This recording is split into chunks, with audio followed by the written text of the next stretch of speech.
Welcome back to the This Sounds Better podcast with Miles Walker, Jason Kingsland, and myself, Alex Tumay.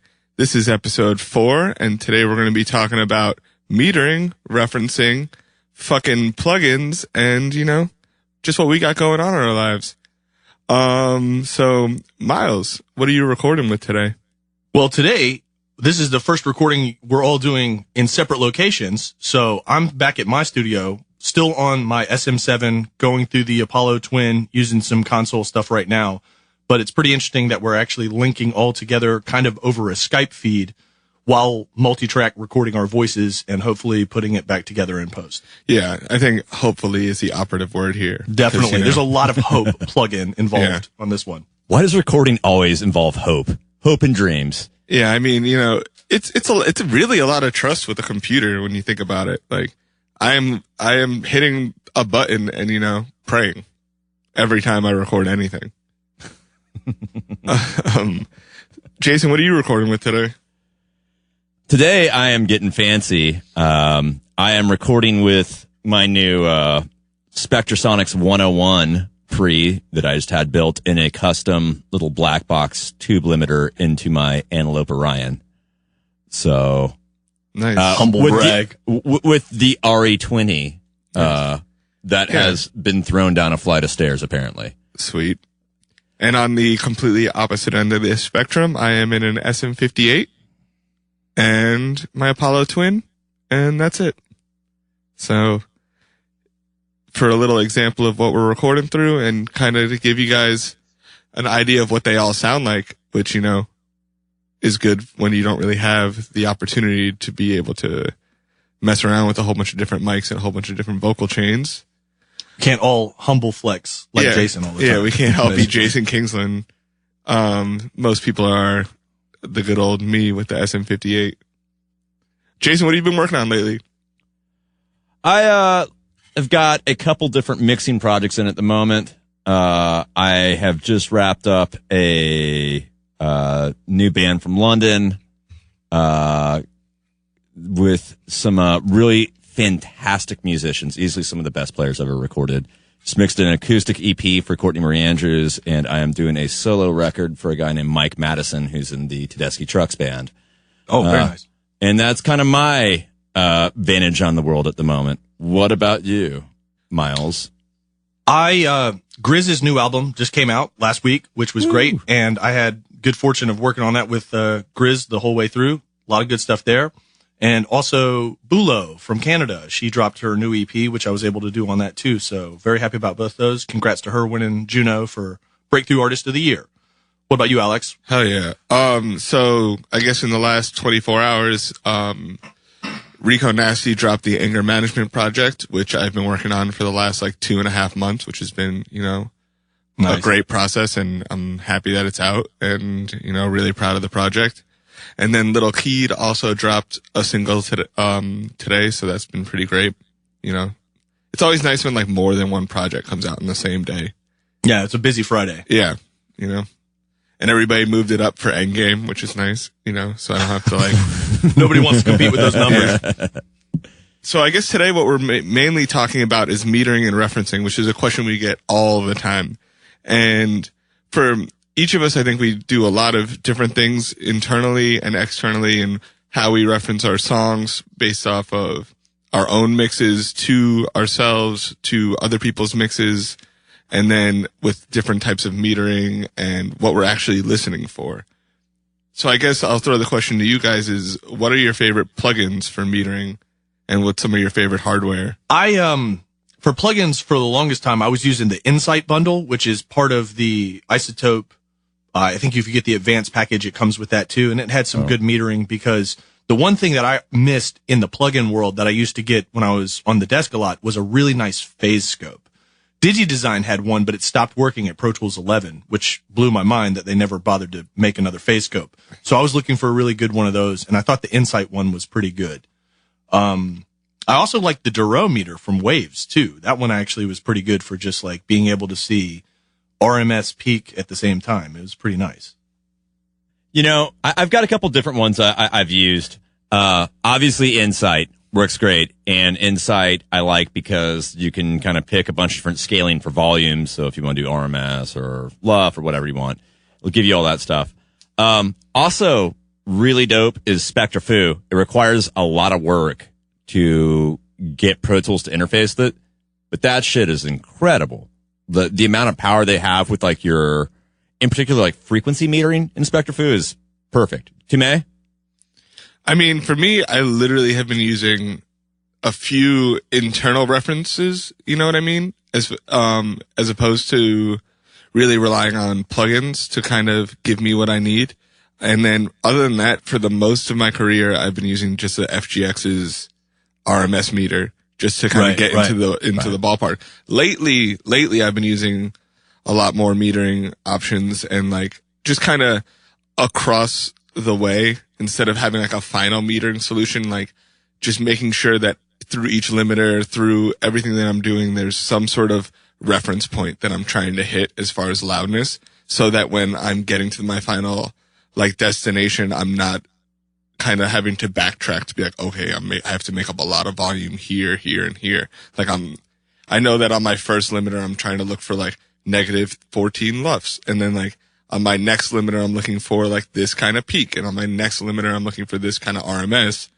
And throughout the process of mixing, I don't have to really check at the end, but I do have, per Miles's recommendation, the TC Electronic meter. We're about to get to the hardware ones. I was just waiting for that transition, but yeah, I was going to tell you the same thing. You know, in my ever-ending quest for the phase scope, I've moved away from the Insight one because nothing wrong with it, but when you're running a plugin, you're also taxing the video render on your computer. Yeah. Which for really detailed phase scope work and especially like real-time analyzer, that can be a lot of juice that could be used in free processing for your computer. So a standalone box like that TC one that has a great real-time analyzer and phase scope has definitely been what I moved to for the exact same reasons. I've used the box. I don't own it, but I think there's one massive perk that can't be stated enough with the TC is that it's always fucking open. Right. Yeah, totally. Like you can just look down and it's there. That's the best part about that entire thing. Yeah. Aside from the fact it's also a fabulous fucking meter. And good value too. The new stereo one cut the price in half from the Surround 5.1 one, and like at $250 or whatever it is, it's like, you gotta be kidding me, man. That's just good money right there. Yeah, I was surprised when he told me how much it was. I literally that day ordered it. Once you told me, I added it to my order for all the stuff I was getting. Yeah, I'm glad you like it because I really like mine too. Well, also like on someone who's working on a laptop all the time, and like as much as my desk has some gear, I'm very like in the box. When somebody comes over and that meter's there, it kind of feels a little bit better. It kind of legitimizes the situation just a little bit more. Meter flex. Yeah. So I guess going from there is like, what are you listening for? Like when you're finishing a song, like what sounds finished to you? Because I guess what people really don't, pay attention to or really have like that reference point when they're starting is what a finished song sounds like. And that's why they're asking about what songs we reference. And that's why they're asking about how our meters or what levels of loudness our meters are at. And like that kind of stuff is they want to know what finished is. So to you, what sounds finished to you? Obviously you can mix a song for fucking ever because you can keep on changing your mind. And so within that, the first most important thing is you got to find between yourself and the artist what the destination is, right? Because like if I was to start mixing a song and think like, okay, like I'm going for like some really heavy hitting, like modern thing, but then 6 hours in change my mind, I can spend forever just resetting the direction of the mix. But usually what I do is I'm picking some end destination and some variety of like a tasteful equivalent in some other styles of mixing that are going to be applicable. The amount of top end that's on like a Tame Impala record versus the amount of top end that's on the new Rico Nasty joint, not going to be the same thing. Yeah. At all. So like you do have to find stuff that's compatible because it'll give you a fence you can work within to begin with. I've got like two things I shoot for when it's like talking about is a song done. One of them is a laundry list of technical checkpoints, and that's like maybe it's reached a certain level, you know, the the print is right. It's got the level, right type of compression. And I mean, there's a lot of technical things, but the other one that I really go for is the quiet listen test, which is where if you turn it down low and you walk away from it, and maybe you just like bring somebody back in your studio and y'all are drinking coffee and they just hear it and they're like, yo, what song is that? When you can catch somebody's attention playing a mix back for the first time, they don't know the song and it's at a low volume and it's kind of like a background music, but it's got their attention. That means all the components are working correctly. Because if you're presenting a song and it's loud, it's easy to be like, oh, it sounds great.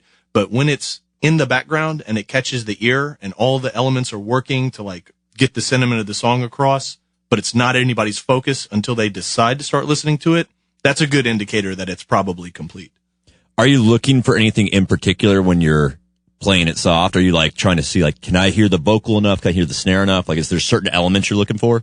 There's two elements I like to check really soft, and one of them is sibilance. If you can hear sibilance when it's really soft, you have too much sibilance. Yeah. But yes, also the vocal. You know, you should be able to hear the vocal throughout, but it's still going to have the feel. So like that's going to be dependent on the song. So like if it's a dance song, you know, the kick and snare are still going to have to be like feeling like they're pushing. If it's a ballad, I don't know, maybe the pads and chords are like giving it good harmony or whatever it is.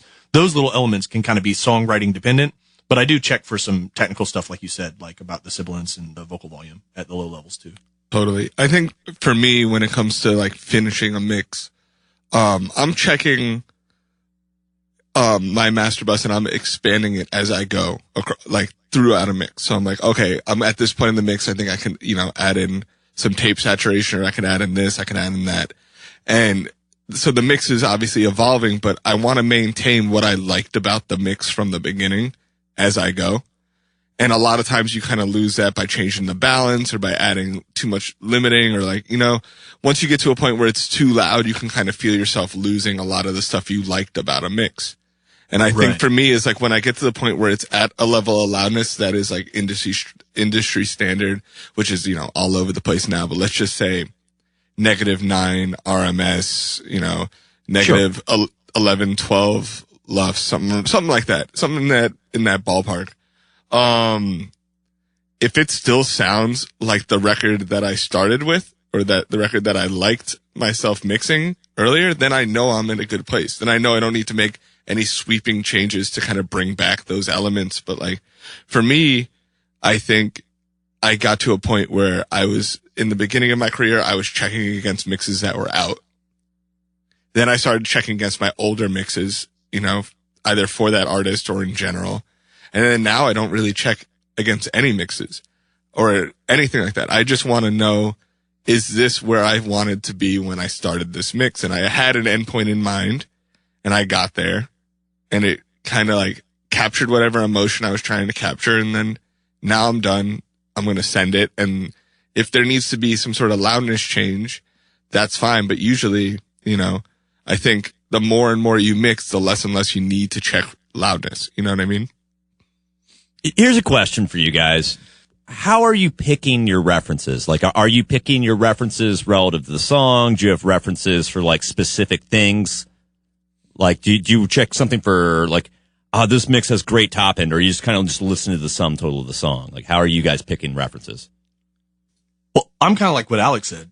At this point, I don't really like to do other references as it relates to the song I'm currently working on. I used to do that, and there's nothing wrong with that as like a learning tool. But like now I feel a lot like Alex, where it's just like, I want to do what's right for the song and get the record within industry standards. Now that said, sometimes I still will use references if I'm learning a new room, because that can be helpful. Exactly. If it's mixes that I really know, but I go into a new environment and I'm not familiar with the acoustics of that room, or maybe the speaker brand in that room, I will listen to some certain records that are like, I know how this is supposed to sound. This will give me an idea of the stereo image, the overall low end, bottom end. My favorite is Soldier of Love by Sade. That record is like, man, there's so much stereo work in there. That's like such a good mix. I'll use that to like really dictate a lot of like stereo stuff for me. And that'll like give me a better idea about that kind of stuff. But that's just for, like I said, more for learning the room than referencing a mix to another mix. Yeah. I guess one thing is, especially with learning a new room, I'm in a new room now since the last time we all spoke. Mm-hmm.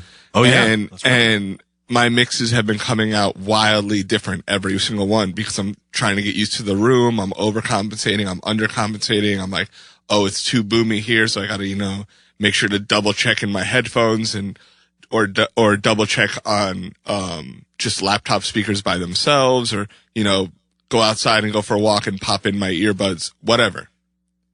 But what's helped me a lot is just listening to everything. Not just my old mixes, not just songs that are out. I was listening to like 100 and something different songs a day when I first got in that room.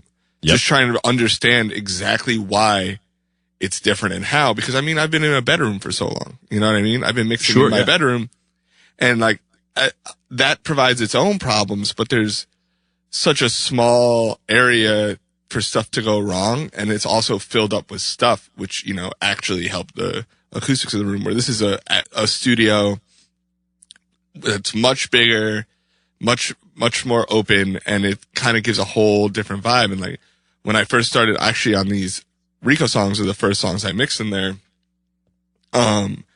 they all came out so much sharper than I was used to because I have a sub now and I have a lot more of like open space, and it kind of lent it to being like a boomier room, and I had to like compensate for that later. I sent it and everybody was like, hey man, these are really sharp. And I was like, oh, and then I, checked it again in my headphones, took the records home, checked them again there, checked them in studios. And then I was like, okay, cool. Now I know how this room translates to other rooms. And I think that helps a lot. I completely agree. Once you know your room, if you're lucky enough to be in the same room for a long period of time, that becomes the best piece of gear, is the room itself and the way your ears get tuned to it. It just lets you be so confident in your choices the first time out that you can be faster and more efficient and just like, how the room sounds, which is one of the reasons why I don't really like to mix anywhere other than my own room. Outside of gear and stuff like that, it's just like I'm dialed in here. I don't have to do as many car checks and laptop checks as I used to because I was still adjusting my own ears. Mm-hmm. Yeah, I'm probably 6 months of car and laptop checks away from being comfortable. It takes that long. It took me probably, like you said, 6 to 9 months to be like, oh, I don't have to really check anymore. Like it takes a long time. Definitely. And I'm tweaking the room. I'm adding in, room treatment now, and I'm trying to figure out the air conditioning situation and trying to like really get the room to where I want it to be. And then once I get there, now it's a whole nother situation where I'm going to have to like forget everything I've already learned about the room. And now we have to start all over. You know what I mean? And I think being ready to start all over and being ready to figure out like a new reference point is really important, because you might adjust your speakers a little, like when you're cleaning them. You know what I mean? That'll change everything. You know what I mean? Especially in an untreated room, that changes everything. Because in a treated room, you can get a new couch. Yep. You can get new pillows in the corner, and that can change the reflections. It's a game of inches. Yep. I've definitely found that if you've got like the better your speakers are, the more that you can get away with room interaction, right? But like you can't have, if you have like great speakers and okay room, it's not the best thing in the world, but you can get away with that. If you've got a great room and like okay speakers, you can pretty much get away with that. But like I've carried my speakers around to studios that have terrible rooms, and my work will still translate. Like it'll still be, it won't be optimal, but it'll work and it'll get it done. And so I found it is kind of important to be able to like, if you can mate your speaker to your room correctly, that literally annihilates like those 1% changes matter way less than if you've got one side of it being really lopsided. Of like, if you have okay speakers in a great room, you're really going to hear your acoustic changes. If you've got great speakers in an okay room, really going to change everything else, you know? Totally. So one of the questions that we've kind of avoided talking about, since we've started the podcast, because we've kind of been of the mindset that this doesn't really matter, are plugins and which ones we like and what we use them for. And is there a secret one? And what did we have to give up to the Illuminati to get them in the first place? And I think cost. Yeah. And it's the firstborn child. And you know what I mean? That's why, none of us have kids. Or so Our you plugin think. game's strong. Yeah, or so you think. So a lot of people ask me, what are your 3 must-have plugins? What are your 5 must-have plugins? What plugins might we not know about? Do you like auto-tunes or wave tunes? Like those kind of things. And I think there's not really a definitive answer because it's also situational. But all that being said, We doing it anyway. what are your 3 favorite plugins? Well, I think I talked about this a while ago, but I've been enjoying a dynamic EQ because it can kind of save some time. And if you find one that also sounds good just as an EQ on its own, that can kind of do double duty for you. So that's, to me, a useful plugin.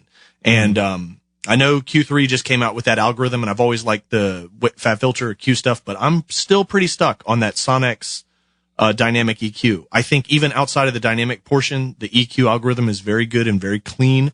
It's got no vibe on it, but that's okay. And I use that a lot. I'd say when it comes to compression, I'm a big fan of the UA 1176 line, like the whole redone one of the Rev E, the Rev A, and even the special edition one that they did. I think those sound really good, and really cool compression like that in the hardware form is hard to emulate in the plugin, and I think they did a good job for that. And, one other one, I don't know. That's going to be so, like you said, specific to the record. Like, do I need a reverb? Do I need a delay? I don't know. Let's say reverb. You want to do a reverb? Yeah. Okay. I've been enjoying, this is a whole line. So this kind of is a cop out, but I think the Valhalla stuff sounds really good. Yeah. It's a really competitively priced point. It has a very simple, flat user interface, which I think is awesome because it can get really easy to get bogged down in the details of like the minutia of dialing in a reverb. But for them to be just like flat interface, very simple, also very cost efficient, and have a good range, I think the room sounds good. The vintage sounds amazing. And it might be a little bit of a one-trick pony, but the shimmer, man, that sounds super cool for like special effect reverbs. Mm-hmm. I can't use it all the time. It's not like a go-to one first, but when you want that crazy, wild, wet effect, it's perfect out the gate. Yep. So shout out Valhalla. Y'all stuff is cranking. Hell yeah. I think, when it comes to plugins for me, touching on the simple interface thing, I like plugins that do one thing.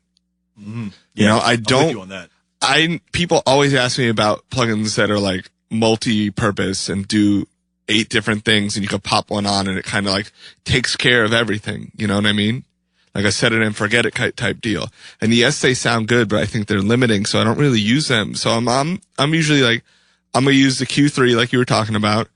I'm going to use SSL EQ, SSL channel. I'm going to use the 670 joints, any of them. I've been using the Puig Child forever, but, I've been trying out the UA Fairchild joints. And as far as like reverbs go, I've been on the Waves reverb, the H-verb a lot. Oh, I love that joint. And, I'm trying to think, like 3 must-have plugins no matter what would be like SSL channel, Q3, and like H reverb for me. Nice. Waves or UA SSL? Waves, just because it's what I've been using forever. I've been thinking about trying the UA one, but definitely the Waves one has been the same one I've been using since I started, so. Word. Nice. My must-haves, there's a couple UAD ones that are in the must-have stack, but the number one at the moment, and it's half a plugin. The Softtube Console 1 stuff is incredible, which for anyone who doesn't know, that's kind of half hardware, half software. It is a channel strip style plugin, but you get a fixed hardware controller per parameter. So I mean, like I can load it up on every channel in the mix, and I can then ostensibly, if I wanted to, turn on their little GUI and be able to adjust every single track in the mix for a gate, compression, EQ, and saturation, and level and panning standpoint, all in one box. So it's really easy to get some like really basic rough blends going on with that because I can lever everything out. I can get a basic, filter set, basic compressor setup. I can use any of their soft tube line or select UA lines. But it's just fast, and it gets you in the intuitive zone. Like, I'm not having to scan through a bunch of plugs or figure out, maybe I don't really want to use this on this. I can just kind of get a very basic setup going. That to me has been one of the most useful tools I've run across in years, albeit halfway a plugin. But for the price, it's like $500, well worth it. And then the UA Studer plugs, I love those. Oh yeah. And I use them in I like the tape saturation, but in a lot of ways, what I'm using is a lot of times I love adjusting just like the bias on it, which is basically on the tape machine, like magnetic strength. But it really allows me to change something drastically, and it doesn't sound so EQ'd or so like if you're trying to just get rid of all the low end of something, you know how sometimes if you are doing like a drastic move, it really has like a kind of a negative degrading sound. Or like the Studer, the Studer stuff, whenever you're messing around with like the bias and you can get some very extreme sounds out of it, seems to not do that as much. And then lastly, and you guys know this, Acoustica. Acoustica stuff has been blowing my mind. And the simple plugs of theirs really, are the ones that do it for me. Like I use a lot of their line-amp models to kind of do things that are hard to get like a compressor or an EQ to do on their own, but those plugs just kind of do it for you. So like, I know if I want to add some top end, maybe get a little bit of mid-range presence, but take the lows out, I can use their Cream preamp in tube mode, and it just does it all for me in one step, as opposed to having to do all of that with a plug-in manually, if that makes sense. It does make sense. Yeah. I think I use the Slate stuff for that kind of effect as well. For me, I'll use like the Slate, like the channel emulation for the consoles for the most part. And I'll work with that. And I've been doing that forever, so I know exactly which ones are suited for which kind of mix I'm doing. And I think I just got into the Acoustica stuff from Jason's recommendation, and I'm just not familiar enough with it to really start to throw it on entire mixes yet. And I think that's where I'm at. It's like, I'm not at Jason's kind of level with that plugin yet. Well, you bring up a good point.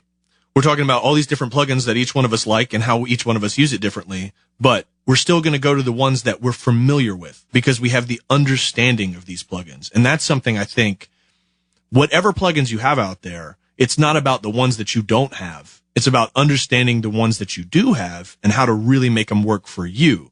That can be like more beneficial than like, oh, now I got to save and buy this other one because so-and-so said it was good. You might be able to do the exact same thing with yours if you just have a little bit more understanding of everything your current selection can do. Totally. I use SansAmp a shit ton. I've gone through so many different versions of like amp modelers or plugs. I use SansAmp more than any of them. Every time. Free Digiware, baby. So I guess on the topic of Acoustica, what are some other smaller plugin companies that you guys think people should know about and support?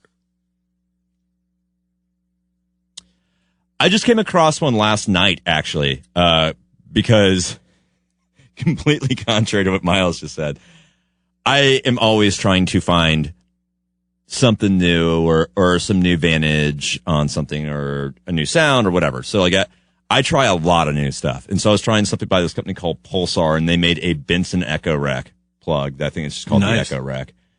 But it's dope. It's super cool. And one thing I will say about any plug, and this one has some features. Sometimes it's not exactly what it's advertised for that it does well. Like Echo Boy has all kinds of useful modes that just aren't delay. This thing has some great modes like that too, where you put it just through like the preamp section of it and I'm not delaying anything, and it's really cool. But Pulsar was a great one that I just came across. Sometimes getting sessions from producers that, use esoteric stuff, that's a great way for me to discover new plugs, because I can hear what they had something going on in their session. I'm like, oh, that's really cool. Maybe I could use that in my own way. I came across the Karzog, the K-Clip stuff that way. I think that's a good small company. And then also DMG Audio came across that way too, which I really like their stuff too. Their stuff is really high-end quality in my opinion, but maybe not as high profile a name as Waves or, Sonics or whatever else, or UA. But they do make a really good algorithm-based stuff. It sounds really good and clean. It's funny. I was going to say DMG also because I came across it the same way that you were saying you came across stuff, but from Jason.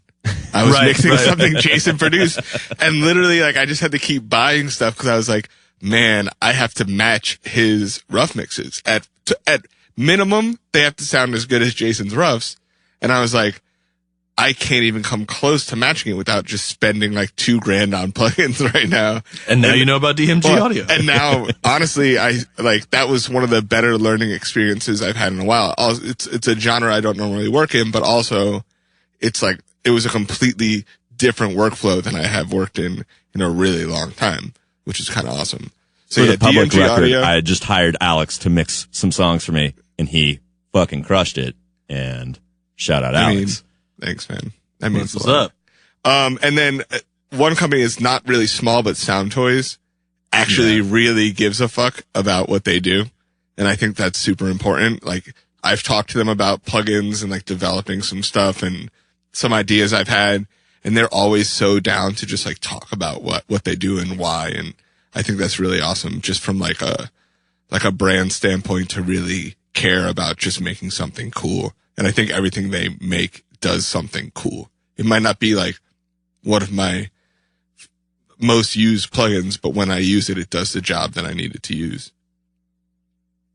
I also like that this is another thing, just as a side note, I like that they supported the option for multiple seats licenses, which is nice if you have two computers. You buy one license and you can put it on two different machines. Man, manufacturers, please do that. Please help us. There's definitely people that are working on multiple rigs these days or multiple locations, and like, we love to pay for software. Like, I'm not asking for anything for free, but if I can't use it in a way that's conducive to my workflow and my multiple machine setup, it's tough to want to buy the same plugin twice. I'm not saying I haven't done it, but it's just like, if you can embrace the way I'm working, that was great. And they were one of the first people to do it, actually, I think. And I thought that was a really strong move. One point before we close up. I do want free stuff. So, plugin companies, if you are listening, my email that you can reach, to give me free stuff is management@alextumay.com. And I would love all your free stuff.